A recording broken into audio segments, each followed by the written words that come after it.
Cái trần này cứ để cho em nhé, em làm trần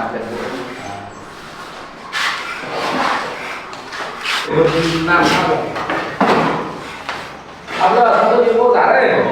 Hả? Đây. Tất cả những giờ cổ bộ tay cao cao luôn.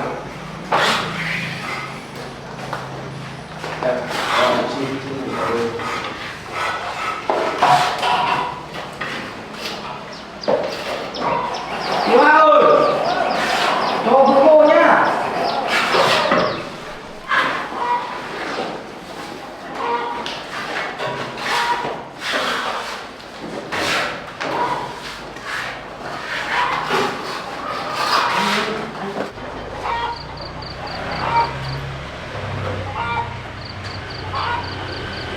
Xi chắc đủ để làm cho Trinh nhỉ? Đủ rồi. Vâng. Thế có thiếu gì báo em nhé.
Mẹ à, mẹ nhà nhá, con đi làm thôi. Con đi làm à? Vâng. Thế con ngồi đây mẹ chờ đây con ạ. Có chuyện gì đấy mẹ? Con ngồi đây. Con à, hôm trước mẹ đi xuống quán ấy, mẹ gặp con bé Vân ở dưới đấy. Thì mẹ thấy nó gọi điện cho ai ấy, thì nó nói là nó lên kế hoạch để nó hại Tử Tiêu. Thì thực ra thì mẹ nghe thấy thì nó cũng không được câu ra thôi. Thế là mẹ đi theo con bé Vân lên ám Tử Tiêu con ạ. Thì mẹ thấy hai đứa nói chuyện với nhau rất là bình thường. Nó không giống như là con bé Vân nó nói ở dưới quán đâu. Thế là mẹ đi về nhưng mà mẹ cảm thấy không yên tâm. Mẹ sợ con bé Vân nó hại Tử Tiêu thì mẹ lại quay lại. Thì quay lại để mẹ đuổi con bé Vân về. Nhưng mà mẹ không đuổi được nó về. Mẹ cũng bực mình lắm ấy. Thế nào mẹ gọi điện cho con thì lại không có xong. Vâng mẹ. Mấy hôm trước thì con nghe Tử Tiêu cô ấy đã nói là Vân cũng nhờ cô ấy để xin vào công ty nhà mình làm việc mẹ, nhưng con không nhận đâu mẹ. Và con cũng đã cảnh cáo cô ấy rồi, đã không cho cô Vân đến gặp Tử Tiêu rồi mà cô ấy vẫn còn đến gặp Tử Tiêu nữa cả. Thôi mẹ, bây giờ con lên sửa gỗ một lát, xong là con vào trong nhà Tử Tiêu rồi bảo Tử Tiêu cẩn thận với Vân, chứ để Vân cứ lúc nào hai Tử Tiêu như thế không được. Mà cô ấy cưới đi cùng về như thế mà không chức nào được đấy mẹ. Thế bây giờ con đi làm thì xem là con vào lên chỗ Tử Tiêu nhá. Vâng. Con bảo Tử Tiêu mình cảnh giác với mấy Vân đấy. Không có Tử Tiêu cứ hiền lành quá rồi đâm ra là để cho con bé này đứng bắt làm. Vâng. Thì con đi làm đi. Thì bây giờ mẹ cũng đi xuống quán mẹ mua ít đồ về cho thợ. Để thợ người ta làm nhưng mà người ta cũng vất vả này. Thế mẹ cứ mua nước mua cho anh em công nhân làm nhé. Con đang đi làm đấy.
Nếu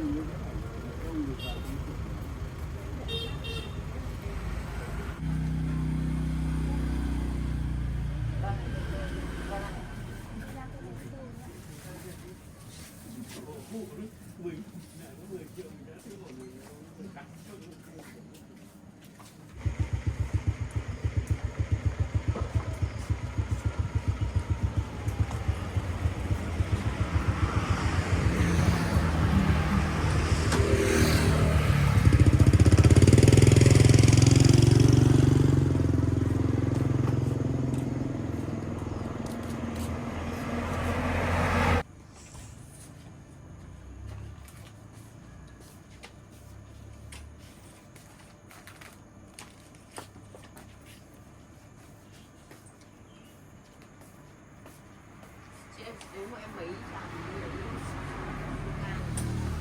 cô Can sai đúng không?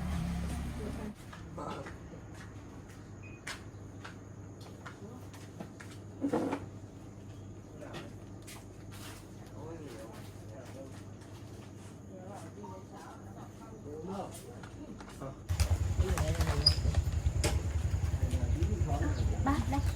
Trang à? Vâng. Hôm nay cháu không đi làm à? Hôm nay cháu nhỏ tí việc nhưng mà cháu xin về sớm.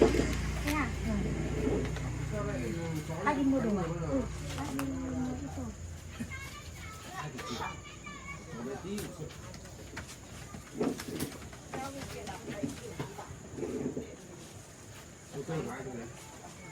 Các bác đi với ai?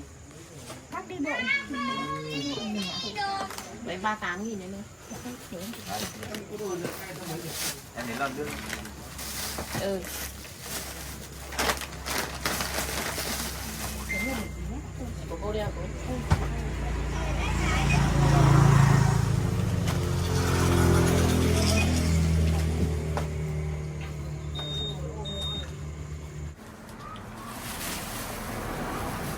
Cô hay một tháng rưỡi chưa? Của em 38 thì sao?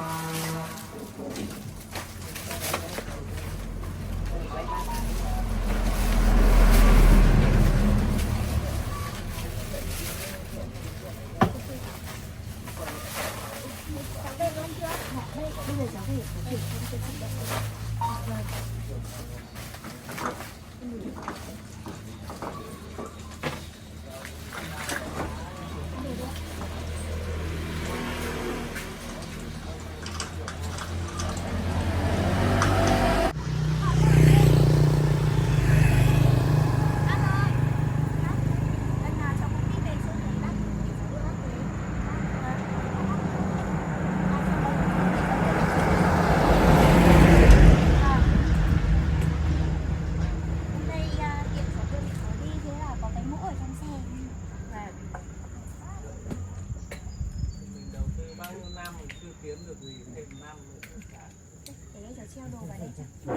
Alo.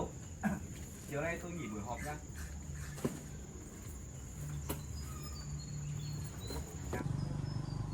Alo. Đấy là tiếp tục bây giờ đăng ký được nhỉ?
làm cho em cái nồi chõ một xôi em ạ.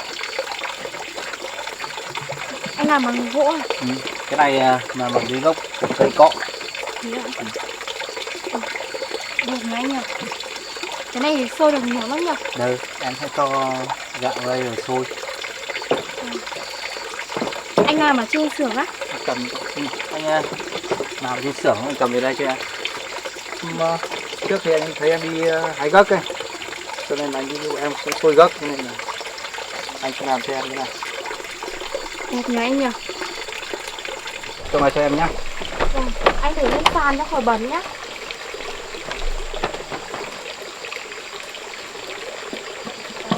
Đẹp thật đấy. Mà em đang làm cái gì đấy? Em phải đi che để làm cái nhà tắm ở phía bên kia ạ. À thế à? Vâng. Đây Hôm xem. nay anh có đi làm không? Không có, nhưng mà anh chưa. Chúng ta đây anh đi. Anh đi rộng vào đây không có mặc quần áo đấy. Để em làm thôi. Anh ngồi đây.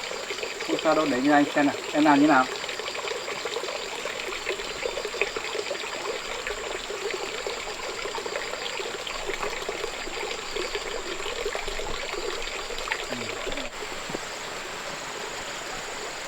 Em định không cột ở đây xong rồi làm ra đây anh ạ. Làm ở đây á? Vâng, ở chỗ này cũng tiện nước luôn. Ừ, đây nó có đường nước vào đây rồi đúng không? Vâng. Nhưng mà em làm như này thì có vẻ hơi nhỏ không? Thôi có một mình em không cần rộng đâu anh ạ. Như thế này nhá, bây giờ anh sẽ san cho em nó san rộng vào trong này một nữa nhá.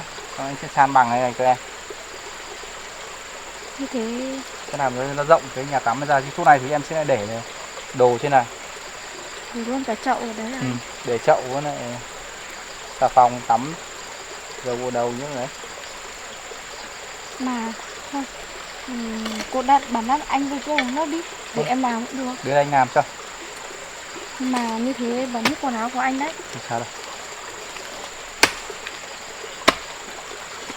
Anh về uống nước đã. Thôi, để anh làm luôn cho.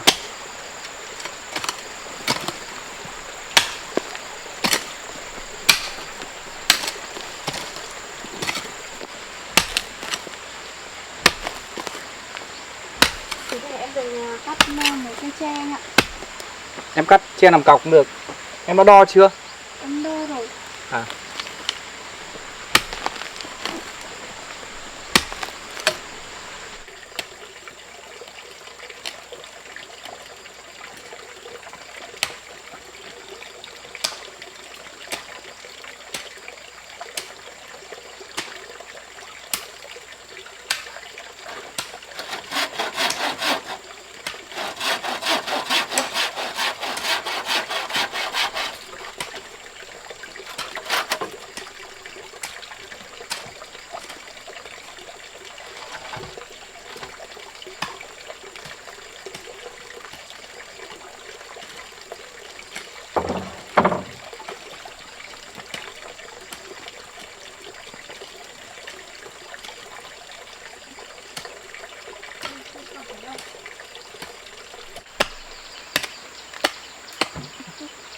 Đây là cái cột đấy em. Vâng ạ. Có 2 cái ạ. À. Để em lấy.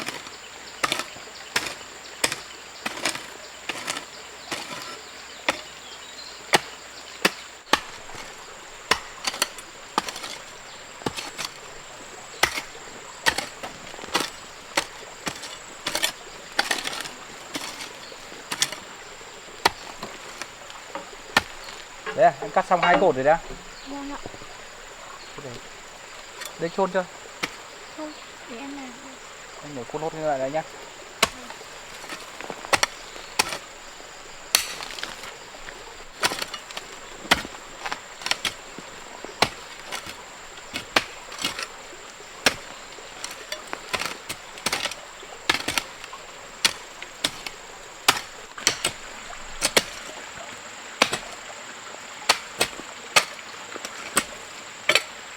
Sáng nay anh đến xưởng gỗ à?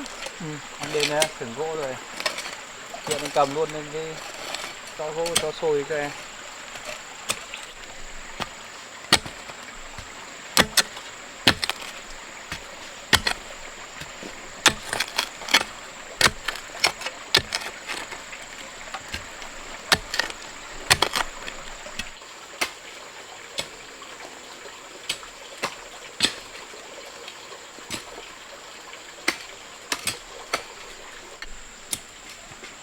Được chưa? Chứ đấy được chưa? Em đào sâu tí. Đào sâu một chút nữa. Ở đây mình. Tôi thấy là được rồi đây. Được chưa? Sâu tầm mấy được rồi đấy.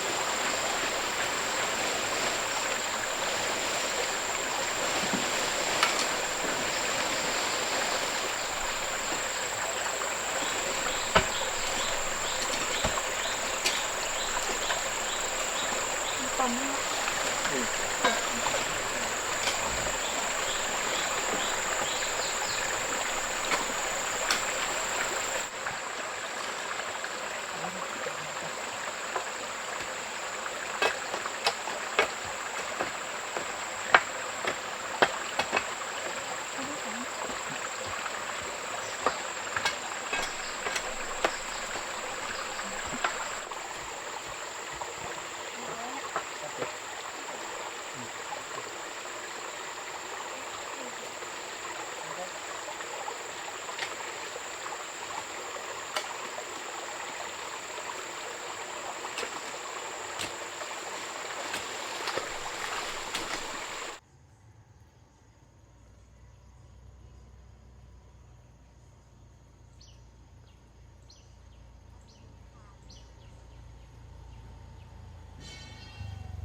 Thế đi vào nhà bác chơi đã.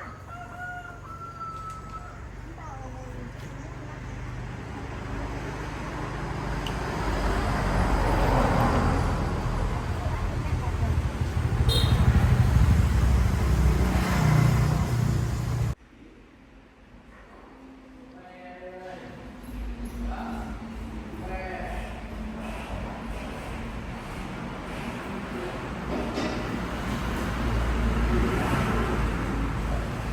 đây thấy không? Nhà bác đang làm lại cái bếp rồi á. Nhà bác đang có thợ làm đó ạ.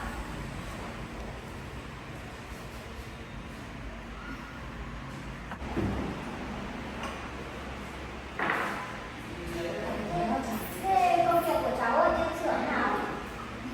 Cháu cũng quen rồi nhiều đó ạ. Không, tại vì là cũng mới đi làm đấy là chưa quen, nhưng bây giờ là đây cháu học tính thức đấy. Cháu không biết. Cháu cũng đâu biết dạ không. Thế bố mẹ cháu thì làm gì? Tại bố mẹ cháu thì làm mà buôn bán đó ạ. Mẹ cháu thì làm mà chuyên bán hoa quả. Thế nhà cháu thì được mấy anh chị em? Nhà cháu có 2 chị em. Chị cháu lấy chồng ở xa đó. Thế cháu đã có người yêu chưa? Cháu thì cháu chưa có người yêu. Cháu vừa mới học ra trường ấy. Còn trẻ nên là mới bắt đầu công việc.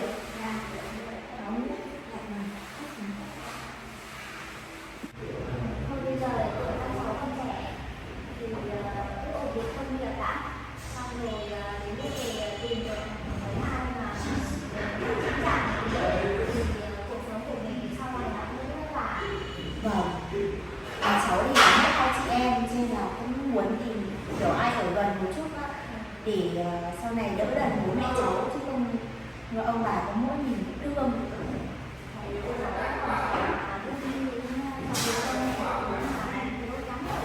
Dạ vâng. Thợ ở dưới này có kịp làm xong 2-3 hôm nữa xong không bác?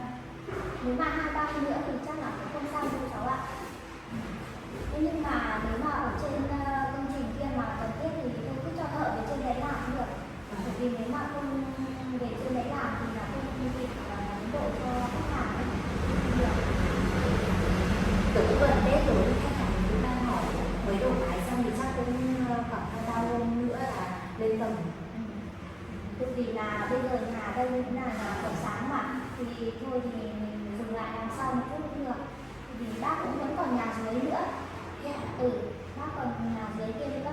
Thì nhà dưới đấy thì để bác vẫn nhận không thì bác đi vào bác đi lại thôi. Bây giờ có mỗi 2 mẹ con mà bây giờ anh sáng thì ở trên này và bác thì ở dưới đấy thì bác cũng buồn. Nên bác ở trên này bác ở từ sáng thì 2 mẹ con nữa thôi.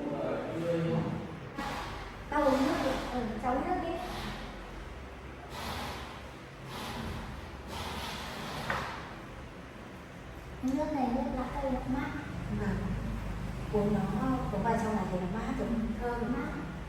Thế nhà cũ của bạn có ở gần đây không ạ? Không, nhà cũ của bác ở đây cách đây xa đấy. Vì là cách xa quá cho nên là sáng mua cái căn nhà này nó gần xưởng gỗ. Cái nhà này bác mới lên đây ở đấy ạ? Sáng thì bác mới mua thôi mà. Thì là mua để gần xưởng để đi lại cho nó đỡ vất vả. Không có ở dưới nhà cũ thì đi lại xa xôi quá vất vả. Mua về là mình tự sửa sang lại kia mà bác. Đấy, bác là đấy, sáng là mới sửa sang lại hết đấy. Sửa sang lại cái nhà này đẹp.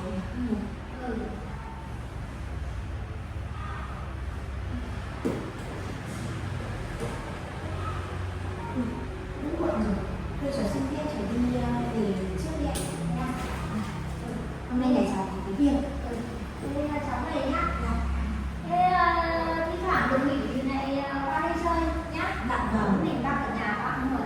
Vâng. Nhà bác cứ đi làm suốt ngày ấy. Dạ. Hôm nào được nghỉ cháu lại vào chơi với bác. Thôi bác vào đi. Cháu đi về đi.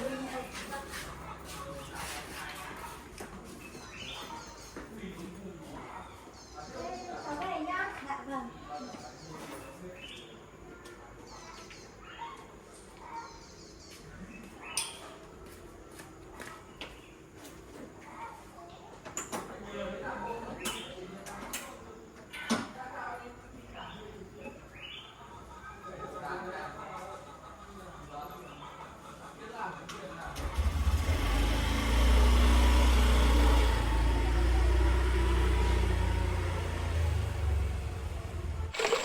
Để đo thì cái này để nó làm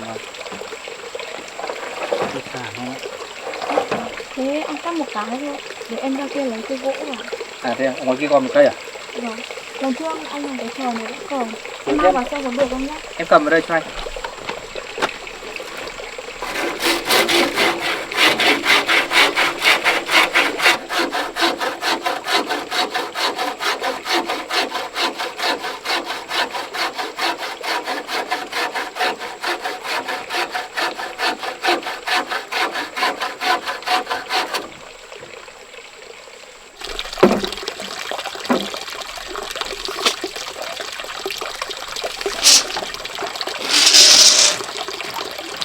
Đấy em, cái đấy à? Thì cái đấy chắc là vừa đấy. Thẳng nha. Để cắt cây này đã. Em đo xem nào. Em biết là nó còn đấy.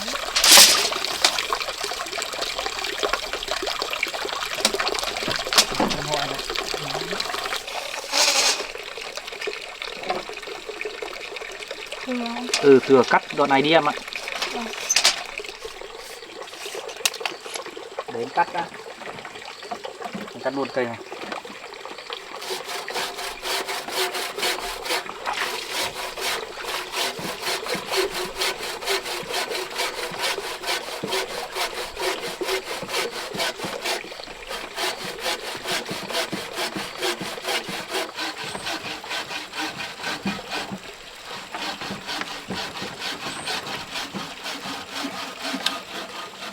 Anh ơi, anh lấy nước đã. Ui, tay của anh. Đem về ra. Rồi anh còn đất thôi.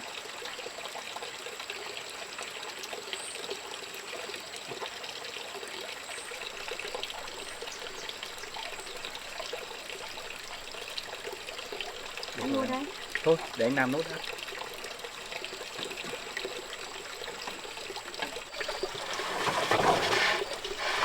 Cái này em đo chưa? Đây rồi em, đến đây.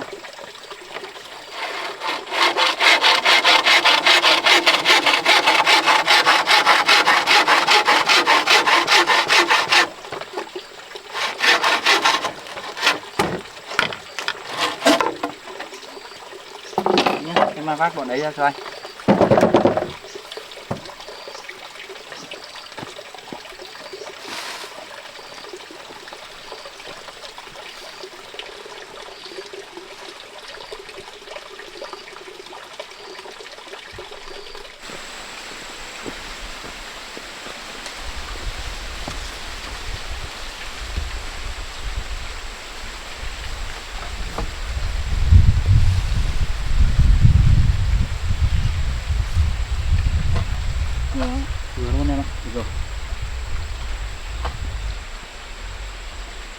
Như này giải cây ngang nữa là được anh nhỉ? Ừ, mình cắt cây ngang nữa là được. Anh đóng đinh hay buộc dây thép thì anh nói. Em cầm cả đinh với dây thép luôn đây cho anh được. Vâng.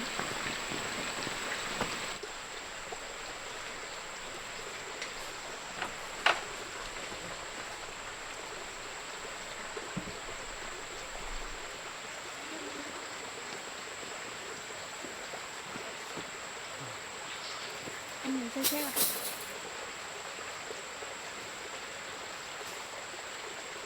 Được rồi đấy nha. Đóng cái đinh cái đầu này đã. Cho ra ngoài cho anh nhé. Đưa em giữ cái đầu này cho anh nhé.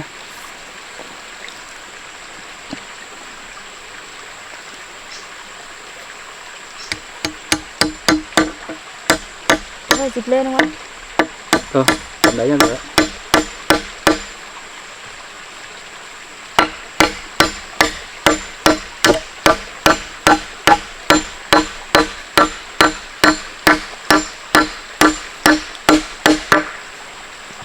Rồi, em sang đầu bên kia nhé.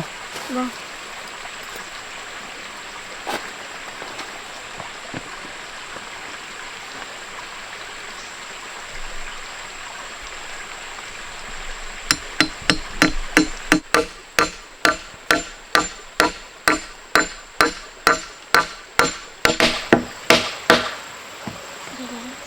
Đánh buộc dây thép đã.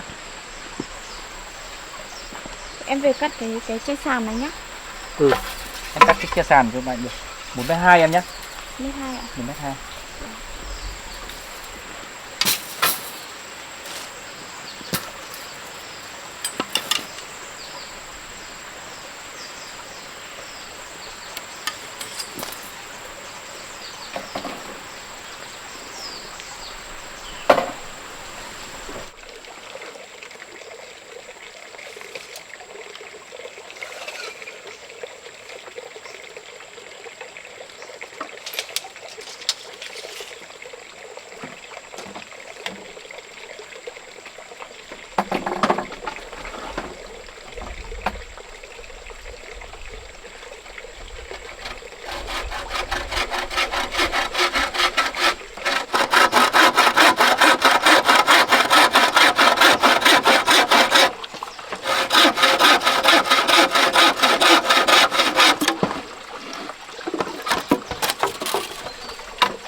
Được chưa? Được rồi.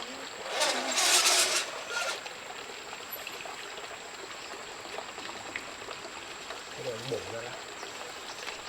Cái gì để làm đôi thôi nhỉ?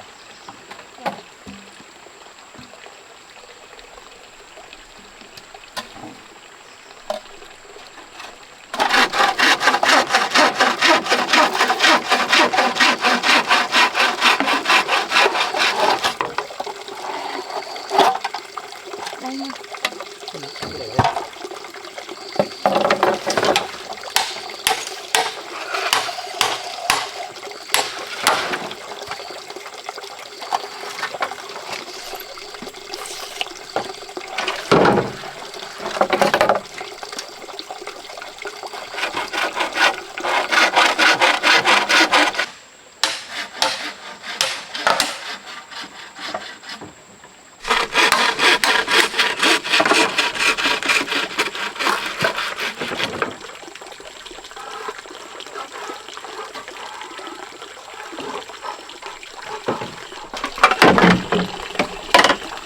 Em mượn ra này. Thôi đấy, bổ nốt cho. Thế đây em ôm cái kia ra nhé. Ừ, em hộ anh cái đấy ra.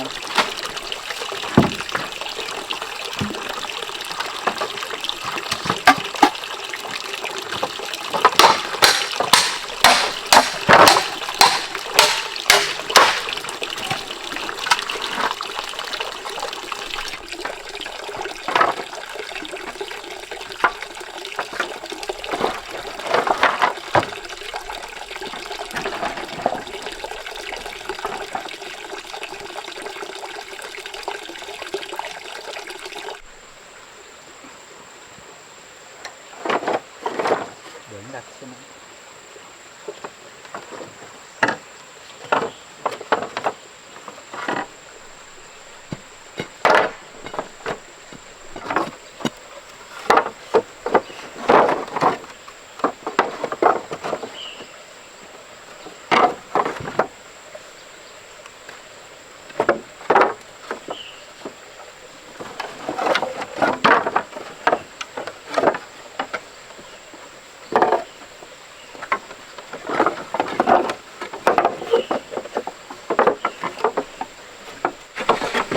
Ở trong kia vẫn còn không?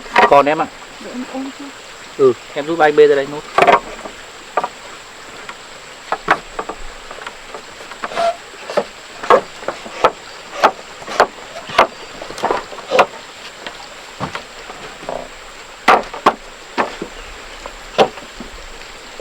Anh ở đây rồi.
Nấu lên đổ đi.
đổ bên trong nữa nhỉ. 3 giây thôi. Ừ.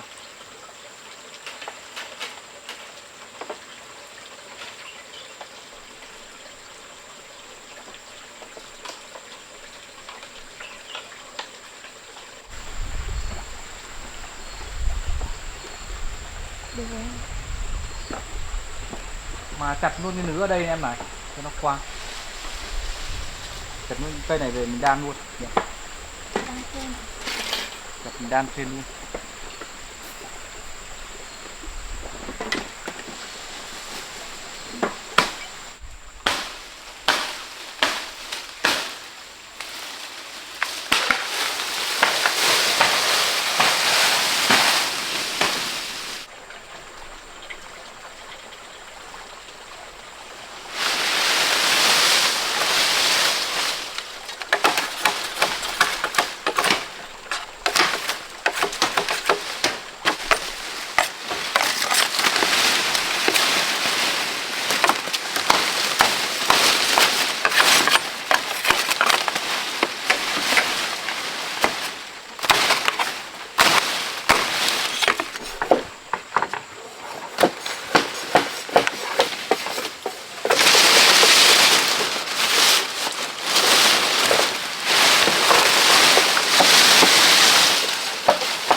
Cân nhá.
đây nhá. Vâng. Bổ ra. Anh ngồi luôn đã. Không, anh làm luôn đâu.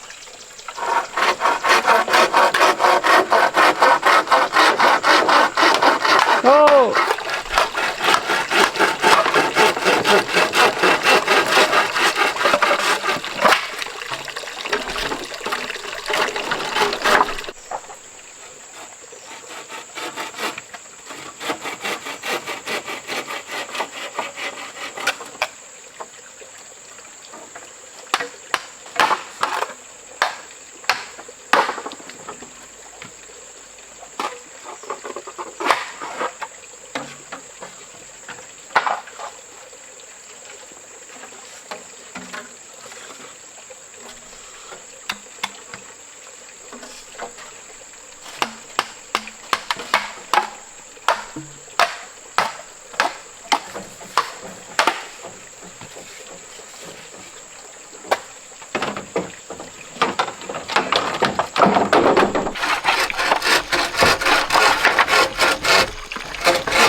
thán đây chứ. Đúng em không?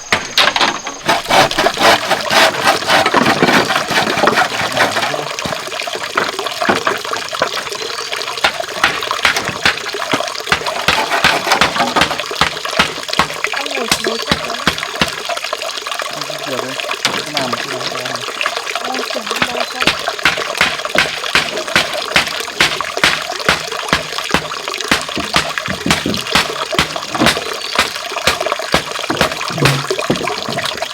Anh ra chỗ này cho em nóng vội. Được rồi.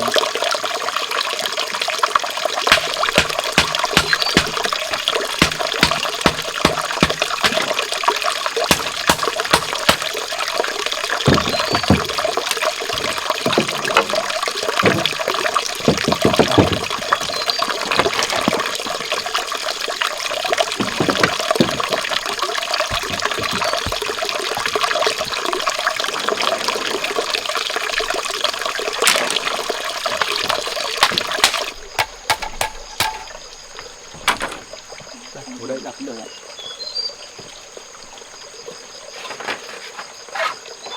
Em đi đập đi nhá, để anh đan cho. Có thể cắt một cái lan nữa anh ạ. Ừ, để anh làm cho. Em cứ ngồi em đập đấy.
Anh có biết đan. Có chứ, để anh đan thôi.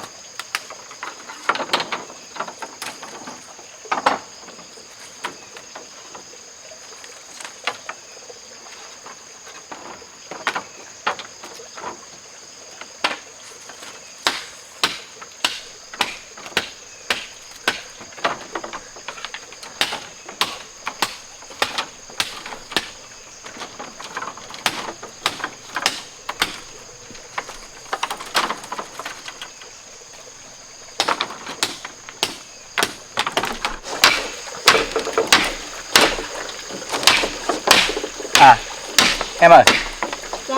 sáng nay anh thấy mẹ nói chuyện là bảo là mấy hôm trước Vân có vào đây gặp em à? Vâng anh ạ. Chị ấy cũng có vào đây gặp em. Mà bác gái gặp chị ấy ở đây thế là bác mới đuổi chị ấy về. Nhưng mà thật ra chị ấy vào đây không làm hại gì em đâu anh ạ. Lần trước chị ấy còn giúp đỡ em nữa. Vân cũng không phải là người tốt đấy anh. Thôi, tốt nhất là em cũng không nên gặp Vân nhiều em ạ. Mà từ ngày chị ấy bị cảnh sát bắt nên là em thấy chị ấy cũng có thay đổi rồi anh ạ. Lần trước em đi mua đồ xong rồi gặp hai thanh niên bắt nạt em, xong đúng lúc đấy chị ấy đi đến, xong chị ấy còn giúp em nữa. Thế á?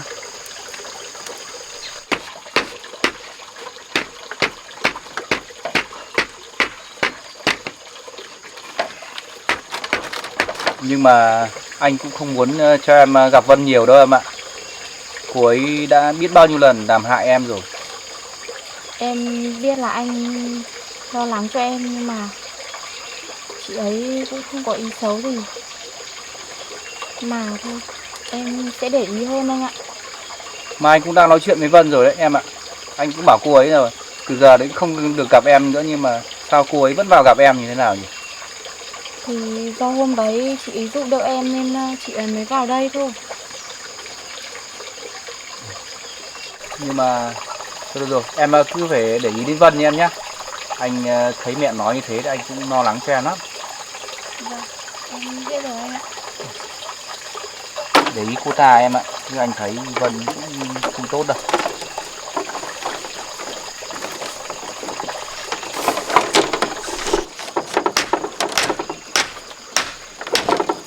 Cái viên đá này của em vỡ mất rồi. Vỡ rồi. Thì em lấy cái khác. Em lấy cái khác không nào.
Cái này anh đang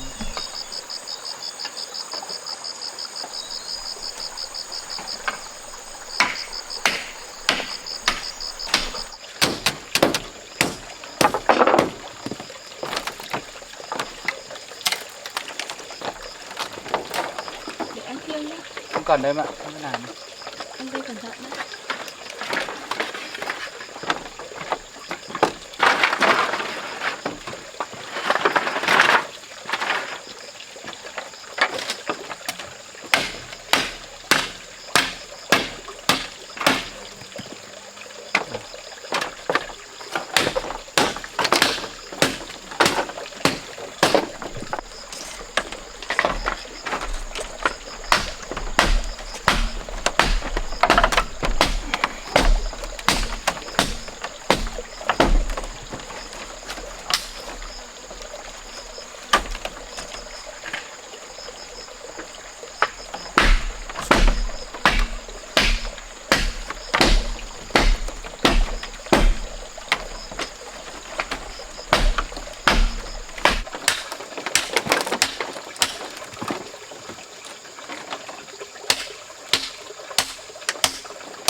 em cho anh cái năng đấy.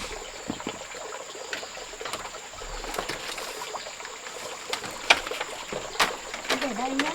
Cứ để đây cho anh.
Còn một bức nữa em ạ.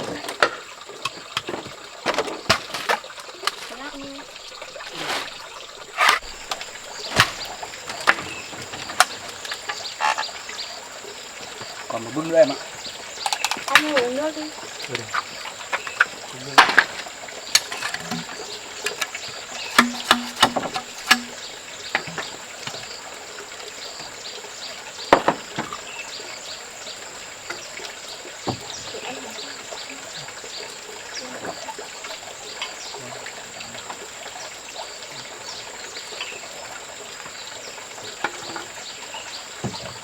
Em uống đi.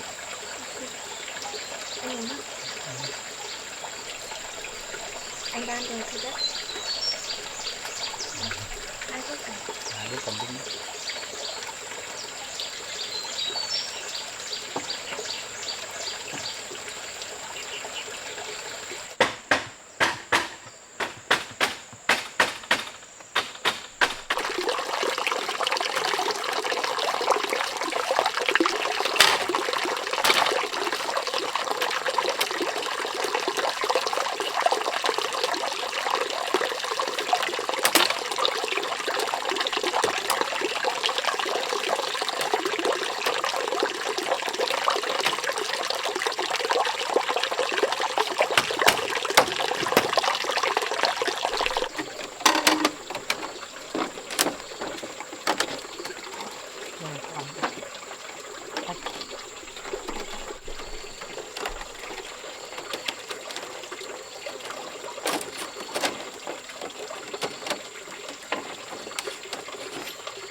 Rồi, ra nước nữa em ạ.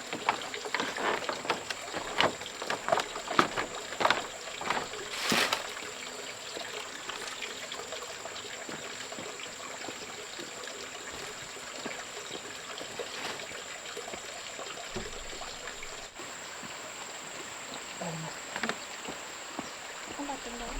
Cấm nước đây.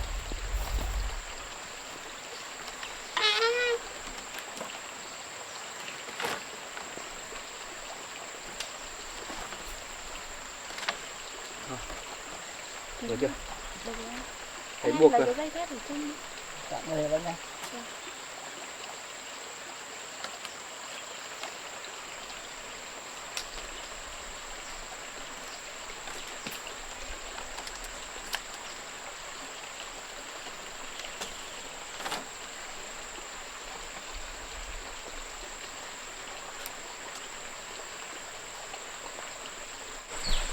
Trên một đoạn. Đây.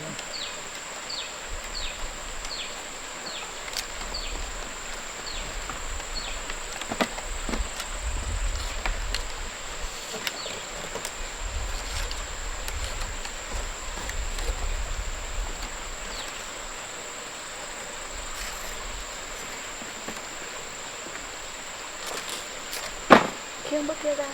Được được. Được rồi. Có bước kia ra luôn. Vâng.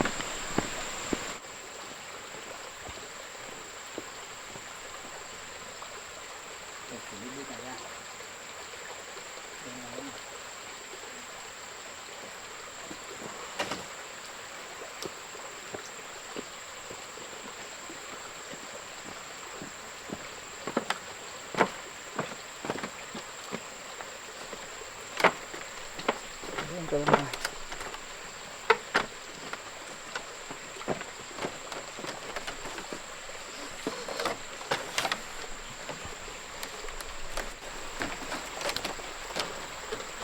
Bên này đi rồi em. Đây rồi em ạ. Buộc nữa nha. Vâng. Giữ nha.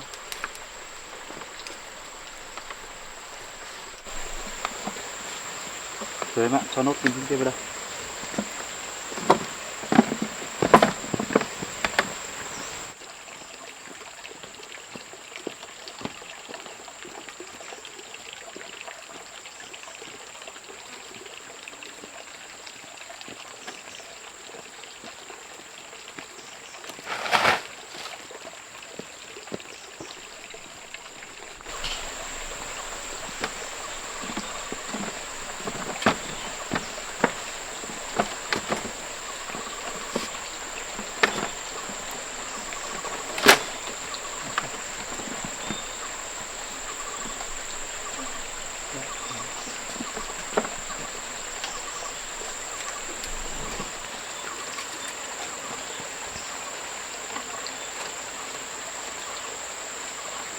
Để rồi đánh về lấy cái lẹp đó nhá.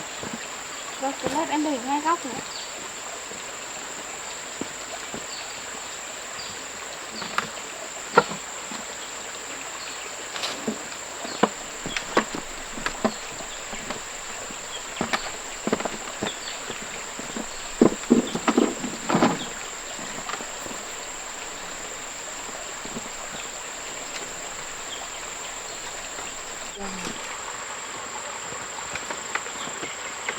Anh cứ ăn. Cái đây này. Ừ, đấy.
Được chưa? Để anh buộc cho. Được rồi em ạ.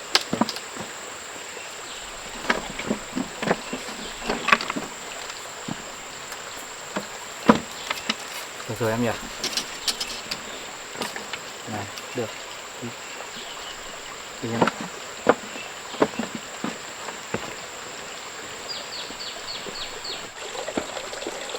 Con lại làm cái cửa. Con này để làm cửa cũng được em.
Đây này.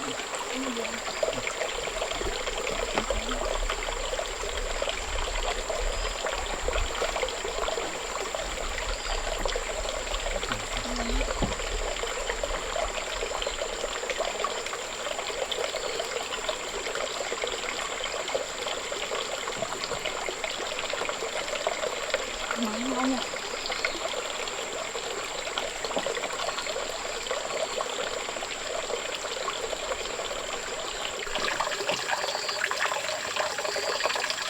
Em ơi, có chuyện này anh chút có nên nói chuyện với em không? Có chuyện gì đấy anh? Ở trên xưởng gỗ của anh cũng mới nhận một người vào làm việc. Anh ấy cũng đang vừa làm rồi ở công ty xưởng gỗ rồi anh còn đi tìm vợ nữa. Mà vợ anh ấy cũng trùng tên với em. Anh đắn đo lắm anh mới nói chuyện với em. Mà lần trước anh đưa em đến xưởng đấy, đợt đấy anh cũng đã vào làm rồi đấy. Em có thấy anh hay không? Thật ra lần trước em đến đấy em cũng có nhìn thấy một người nhưng mà em không nhìn thấy mặt anh ấy anh ạ. Em cũng không biết đấy có phải là người chồng của em không nữa. Nhưng Hay. mà anh đấy vào làm có làm ảnh hưởng gì đến công ty của anh không? Không em ạ. Anh ấy đến làm việc rất chăm chỉ. Nhưng mà em nghĩ đấy chỉ là dáng người giống nhau thôi. Tại vì chồng em, anh ấy không chịu khó làm ăn như thế đâu.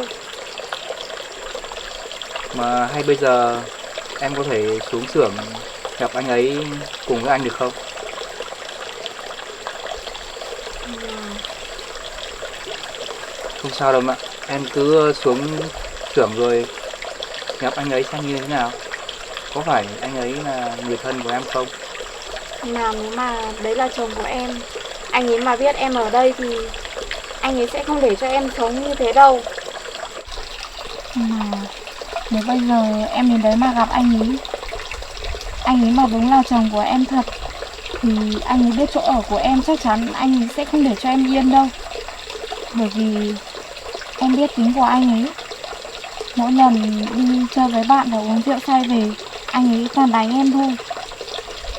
Giá như anh ấy mà thương em bằng một nửa của anh thương em thôi, thì chắc cuộc sống của em cũng không như thế này đâu anh ạ.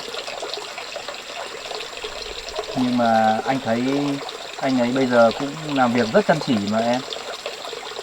Thôi, em cứ xuống đi, xong là gặp anh ấy một lần. Nếu đó là người chồng của em thì em cũng rất tốt cho em thôi. Nếu như em gặp anh ấy mà anh ấy không thay đổi thì nó sẽ không tốt cho em một tí nào anh ạ. Nhưng mà đợt này anh thấy anh ấy làm ở xưởng gỗ của anh thấy anh cũng làm rất chăm chỉ em ạ. Và em cũng nên tìm anh ấy và nói chuyện. Nếu đúng là người chồng của em thì em cũng nên dứt khoát với anh ấy đi. chứ anh thấy anh ấy vừa làm vừa đi tìm người thân như thế thì cũng vất vả cho anh ấy đó. Mặc dù anh cũng rất thương em, nhưng em không nên nói chuyện với người chồng cũ của em. Thế bây giờ em sẽ đi tìm anh. Em xuống đấy, nếu như đấy là người chồng của em thật thì em sẽ khuyên anh ấy đi về và không phải tìm em nữa. Như thế em sẽ không muốn anh ấy làm ở công ty của anh đâu. Em sợ sau này lại ảnh hưởng đến công ty của anh. Em biết anh ấy sẽ không dễ dàng thay đổi thế đâu anh ạ. Thôi được rồi, bây giờ em cứ đi thay đồ đi, xong là anh sẽ đưa em xuống xưởng. Thế anh uống nước đợi em nhé. Em đi thay đồ đi.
Hôm nay anh đi học xe vào đây à? Đường này bây giờ đi xe được nhanh.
nào gọi anh học ra đây nghe nhờ chút chuyện.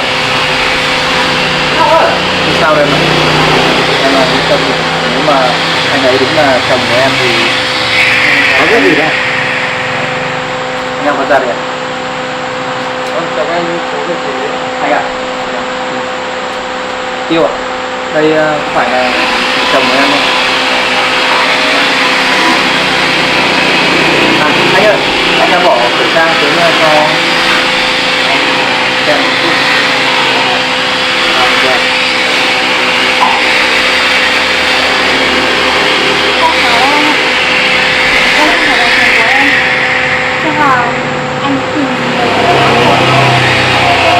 Anh học thì đây không phải là của anh, không phải là thế là Nhưng mà sao em nhìn thấy anh quen thế?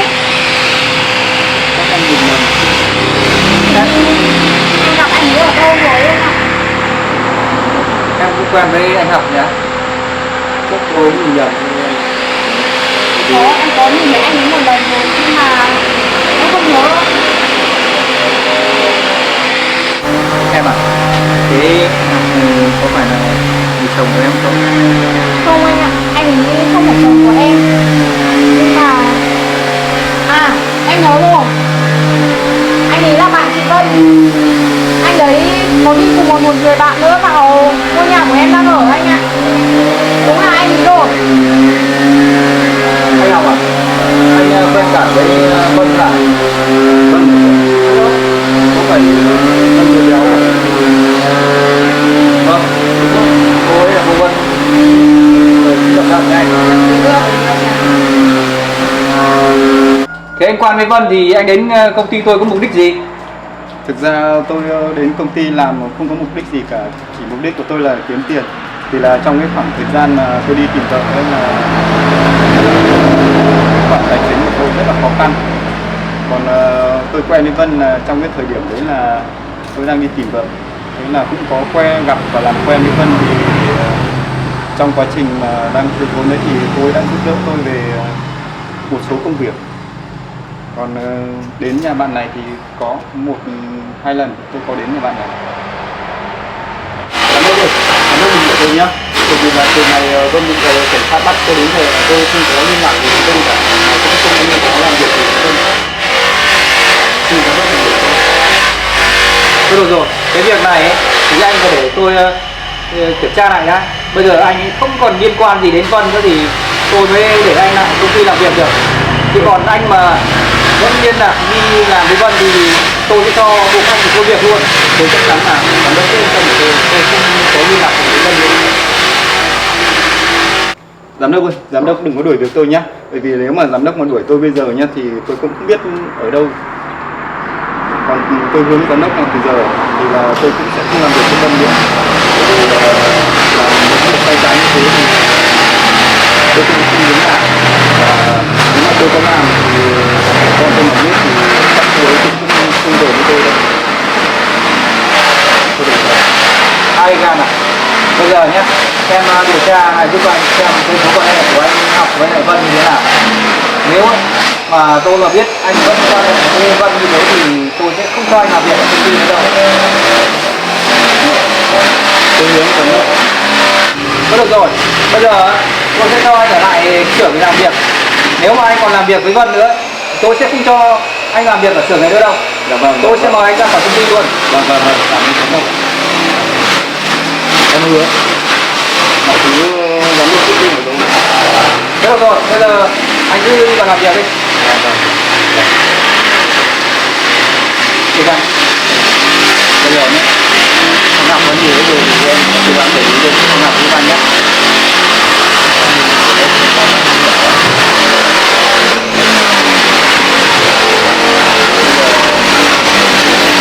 Thì cứ để cho anh ở đây em xem thế nào nhé. Rồi việc đấy anh cứ giao cho em cứ để ý đến anh học với anh nhé. Chứ anh thấy người của Vân ấy thì không tốt đâu. Mà người ta cứ để ý anh học với anh. Bây giờ em cứ vào làm việc đi. Anh sẽ đưa buổi trưa về nhà. Có anh chào anh nhé.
uống nước nhé.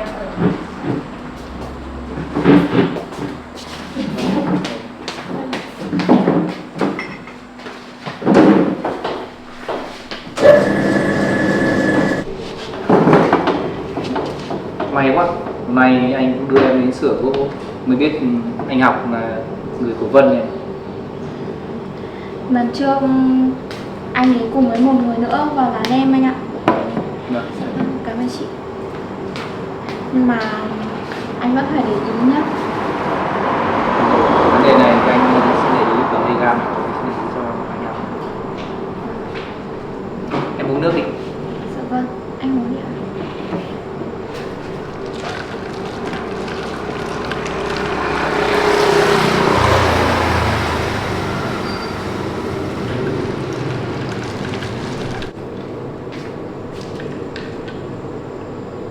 Nhưng mía ở đây ngọt nhỉ anh ạ.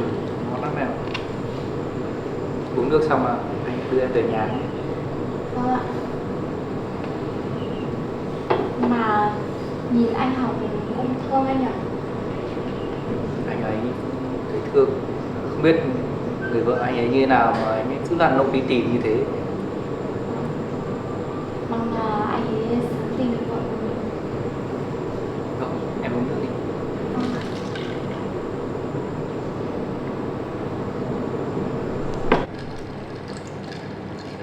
Em uống đi. Vâng ạ. Mà may quá em ạ, người vợ mà anh học anh ấy tìm không phải là em. Bữa nào cũng ra. Mong là anh ấy sớm tìm thấy vợ này.